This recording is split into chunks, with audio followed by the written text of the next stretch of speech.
Welcome to Hanging Out with Robert, that's me. This video is composed of things that I tinkered with throughout the day. For step-by-step detailed instructions of those tasks, you can click on the links in the comment section below. This video should contain tips and tricks of things that I've learned throughout the year. Now, I only plan on leaving this video posted for about 30 days. I hope you enjoy it. Thank you very much for watching. Now, this is what I like about the Northeast. Here it is, mid-August, nice cool morning, probably about 60 degrees. I'm going to scan my codes on the Panther, and if it's still number 4, which I suspect it is, I'm going to pull that fuel injector plug on it, so I'm not dumping any more fuel down there. I probably dumped 3 quarts through my cat last night, driving at 75 miles without pulling over and doing that. There it is. You can hear it puttering. Some people said they didn't notice, but yeah, you can scan and check out your codes while your car is running. Now my scan gauge plug is acting up on me. Trying to read this code. Make sure it's number 4 still. Come on. Need to get this thing replaced. Scan gauge is wearing out. 2 codes.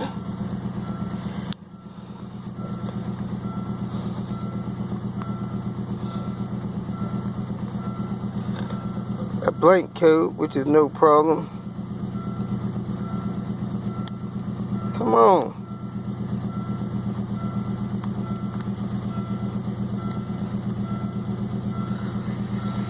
Now I might break up my other scanner. Hold on. There it is. 304. And that's the only one I have, it looks like. So let me disconnect this, get this over there. Alright. So. 1, 2, 3, 4. Unplug 4. You can do this while the car is running, so you know you got the right one. I'm going to unplug that. Hopefully that seal won't fall down in there. I'm going to throw this in the trunk. Head over to my brother's, check compression. Alright, on our compression, we got about, dang, is it 10 pounds even? 22 pounds maybe? 15. Where's the bleed off screw? Right there. Yep, we get about 3 or 10 or 15 psi. I'm gonna check the compression on number 3 just to verify and let you guys see that the gauge is good. Compression on number 3 versus number 4.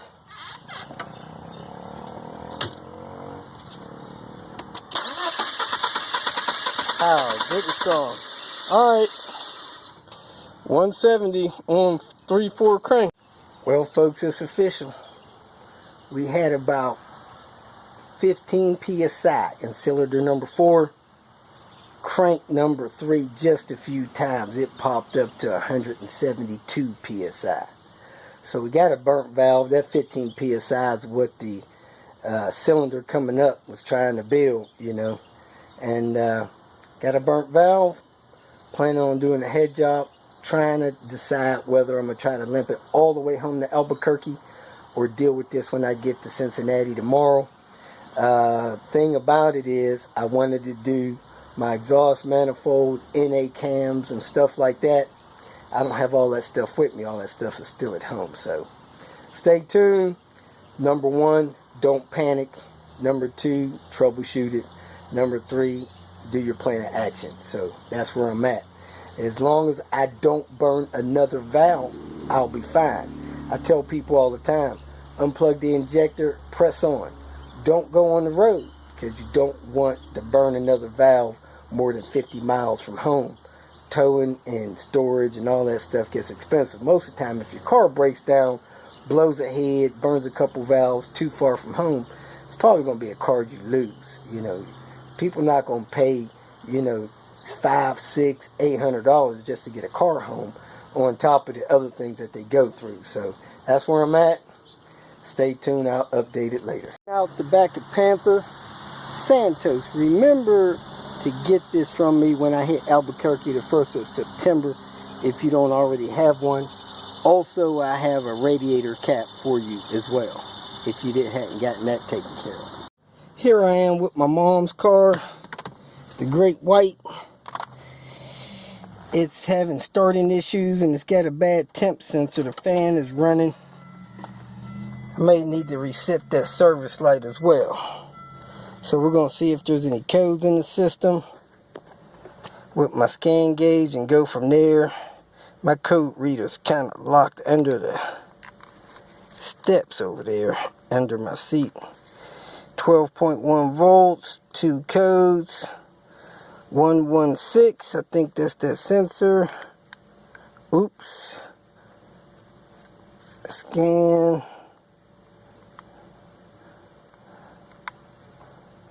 (116) and a 442 vacuum leak. Let's replace the sensor real quick. Temp sensor. Reset the code. Take the car for a drive. It's got a decent amount of gas in it. Well, the list is growing by the second here. I see that's loose from the latch. Then I had a hard time getting the hood open because the latch for the hood is missing. Somebody tried to glue it, yet nobody called me, told me they needed the latch. So what you got to do is when you're trying to lift the hood up, stick your hand in there, lift up on this, and when you lift up on it, it unhooks. I was trying to pull down on it, that wasn't working, so it's a lift up action. Anyway, I need to put a pad here. Looks like I had one there, it's gone. And I didn't replace the bolts in this thermostat housing. So I need to do that as well. Let me get this sensor replaced real quick so I don't got to be here forever. I did drain some coolant out, so that's next. Wonder how low on oil they are, I'm afraid to check. See if we got anything on the stick. Hey, we got oil on the stick. That's nice. I'm going to wipe it, re-dip it. My brother or somebody replaced the spring seats on this thing. They don't look right. Wonder if they put the hardware under that, because that normally has a space under it. Coolant bottle starting to crack. Needs another one of those. Let me see if the cap looks okay. That looks okay. Let me just make sure the bottle's empty. Can't take that off of there. Bottle is empty, that's good. I'm going to take this cover off, get that out of there, change the sensor. On this temp sensor, you pry the big plug out and leave that little plug in there to bow like that, and you can slide the connection loose. So that's how that works. I'm going to plug this back in. Hold that down. So you lift the back side up, pry it, and it'll slide out. Now let me go ahead and unscrew this, screw the replacement in. I reposition the thermostat so that the bleed screws in the right position, kind of pointing toward that bolt. Plug the connection in till I heard it click. Slide it on here till it clicks. Now I'm going to put the thermostat housing on. I'm going to look for a couple of water pump bolts out of my toolbox or my little hardware bin I have up there, so we don't have to try to get these T40s out again. There it is. 2 short shank 10mm water pump bolts. So I'm going to drop them in there and fill the coolant up, take it for a drive. Everything's topped up, coolant took all its stuff. So I'm going to go ahead and take it for a ride. Get gas, start it cold, start it hot, clear the code. I'm going to get a latch for it, a bottle for it, and I don't know if I'm going to fix this pull button or not. It probably don't need it. Heck, when you unlock it, you know it's unlocked. I'm going to put a pad there. Let me check, see if I got one of those with me. She fired right up, then she died. Don't know what that's all about. Let's see.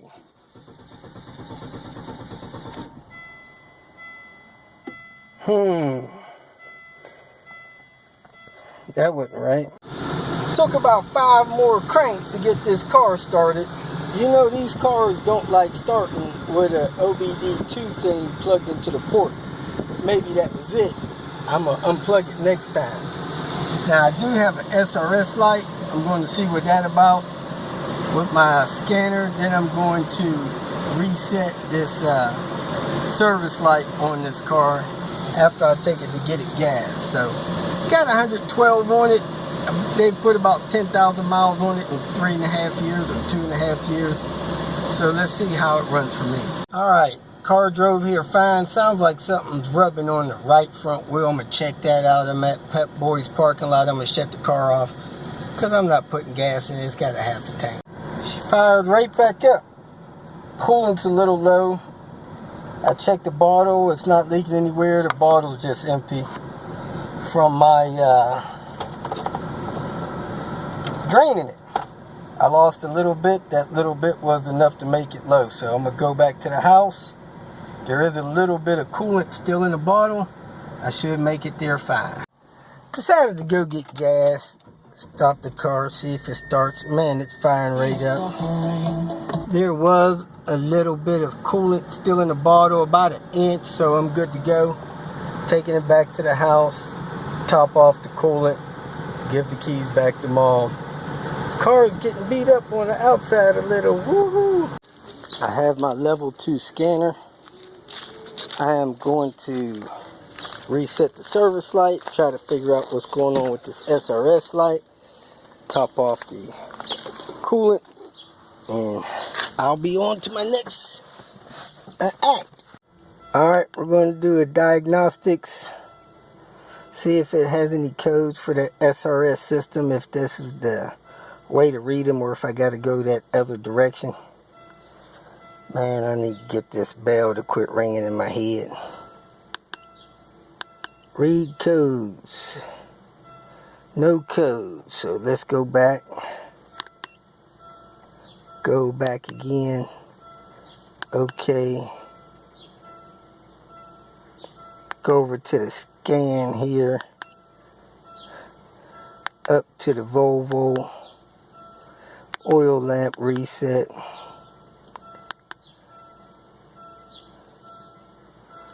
They try to hit this latch, people.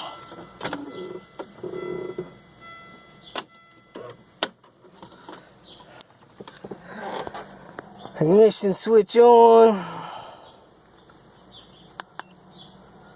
Reading vehicle information.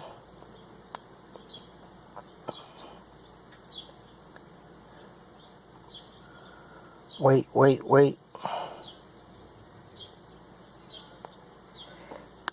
I said yes. Software reset. Automatic.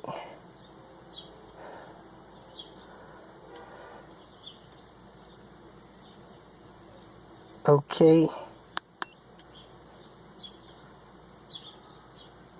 Finished. Alright, now let's go back.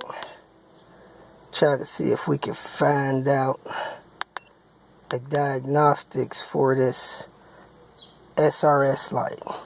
SRS light is over there. Please wait. Whatever. Automatic scanning.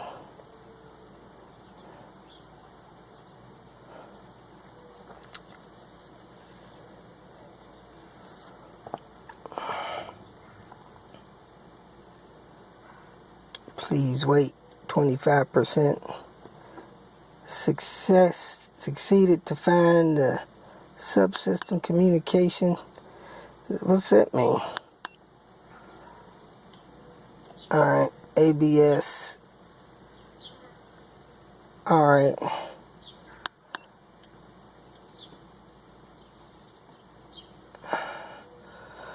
Alright, let me figure this out here. A lot of information for the ABS system. I'm not trying to mess with that. I'm trying to find the SRS system.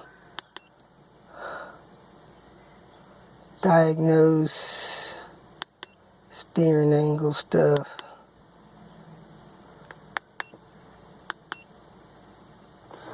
I'm not sure how to do this. Let me fiddle around with it. Manual, now I found the SRS system. Please wait.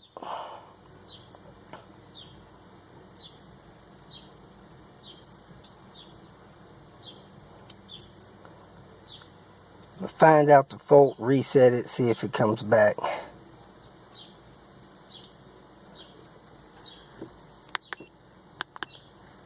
Read faults in it. Fault in the communication ECU. I got the key on, people. I don't know what else to tell you.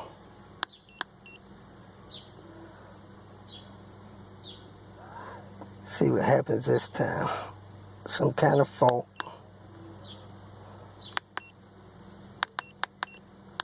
System information. Hardware. Okay. Let me fiddle around with it again. I went manual, told it to read the SRS. I said there was no fault, so we're going to start it up. See, but first we're going to top off the coolant bottle with distilled water. Got the bottle between min and max. Got the computer unplugged. Let's see if she starts up again. No issue starting so far. Fires right up. Still has an SRS light. That went out. We are light free, people. Right where we want to be. I'm going to let it run a minute. You should never start one of these cars without letting it run a minute. Take my mom her key back and head to my next stop. There it is, folks. The Great White. Taking a beating. Got some dents on the roof, trim peeling, some side swiping action going on. This car is taking its toll on being tough. You hang in there. Don't give my mama no more problems. To my destination, got 31.2 miles to the gallon. My check engine light was flashing off and on because I was driving, but I cut the car off and back on so you couldn't see that. New Kensington area with David. He has a 98 C70 that he has been doing his own head on. He's been torquing these bolts down. We're going to go another 20 degrees on number one, and then we're going to work on getting the lifters in, cam cover on and sealed, and then he's going to be good to go to put the rest of this stuff back together, get this car fired up. Yeah, boy. Oh, I hope this damn Volvo.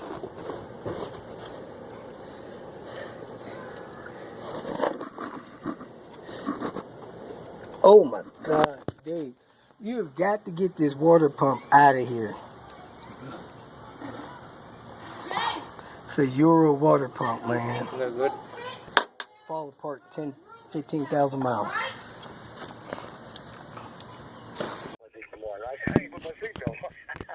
Cool. Oh, thank you very much. Hey, man, you're welcome. I'll see you guys tomorrow. I'm going to bring Diane by, say hi. Okay. You coming tomorrow? Yes, sir. Okay, you know what? I bought a grill. We'll do a little cookout maybe. If there's one, I don't know. We'll see. All right. Okay, see you tomorrow, okay? Okay. Thanks again, Robert. Bye. All right, bye. Is that a guy you fixed his car on? Earlier today. It's my mom's birthday. Can you see that down in there? We got the cam cover on, sealed down. We got the timing belt in place. The tensioner set. Man, this is the first time I ever seen, I think, a water pump with the word Euro actually on them, and I asked him to get rid of that pump. It's a 10,000 mile pump in my opinion. We got the rear cam seals in. I used the tool for that. You can get that tool from the website if you want it. We got the cam sensor dish in place. Got the rotor and everything in place. Spark plugs are already in. David's going to wrap up some of this stuff and finish it up himself. I'm going to give him some vacuum line because my buddy Vince noticed he was trying to tape up some of this vacuum line. I don't know if it's taped up because it's torn or if because he's trying to keep a label on them. I don't know. Some of it looks like it's got some crack in it. So I'm going to leave him some of that. And he's going to use the better of the two wires because they have dates on them, weeks and years. And should be able to fire this thing up tomorrow. We did lock the back of the cams with the toolkit I got from Swedish Car Parts. We used the anaerobic sealant. Used the anaerobic sealant by Permatex. Hey, I just want to do a travel update. Had a relatively good long day today. Started out the day connected with my brother. He had a good compression gauge. So I checked the compression on the Panther. Number 4 was blown. So I'm limping around with 4 cylinders instead of 5. Getting good gas mileage. But man, uphill is a struggle. It really is. Now, I also got to meet a good guy named David. He had a C70 98 model. He's doing the cylinder head. He came here, I don't know what for, but he's at his mom's place replacing his cylinder head on the curb. Like many of you guys have seen me do time and time again with my videos on the that $500 Volvo. Hey, you gotta do what you gotta do. He had all of his parts and tools under the hood, in the trunk, and he's getting that cylinder head done. He wanted my help to get the cam cover on. Very gracious, nice guy, very generous to me also. He's very hospitable. He even got me my favorite tea to drink while I was there helping him. Another one of my viewers made a donation through PayPal, went to my website, went to PayPal, made a donation to get Panther back on the road. My plan is to get that car to Cincinnati and replace everything there. Another Volvo enthusiast named John is helping me get all the parts I need. So hopefully by next Thursday, the Panther will have a rebuilt head and all of the other goodies that I wanted to do to the car even when I was home. So everything's going well. Tomorrow, which is Monday, we're supposed to have 2 short days. I say that because of the eclipse. If you are on the road anywhere near me, I plan on being on the road going to Columbus and Cincinnati. Please, don't wreck your car in the mine. I got enough trouble. Pay attention to what you're doing. If you don't have solar eclipse certified glasses, look around you. There'll be plenty to see with the sun covered around you. It'll be a wonderful experience whether you get to look up or need to keep your eyes down. But do not try to get a glimpse of that sun, that eclipse with the naked eye. Your eyes are too important to you for you to be seeing rings and blind spots the rest of your life. Get a grip. It is not that big a deal. Wonderful experience, not that important to see it with your naked eye. So, hope to see you soon. Thanks for tuning in, and have a good night. If you feel that this information was useful, please like it and share it with your social media friends. You can subscribe to my channel so that you will get notifications of future videos that I post. You can follow me on Twitter, and if you need to contact me directly, please visit my website. And if you have any questions, leave them below, and someone or myself will reply to them. Again, thank you very much for watching.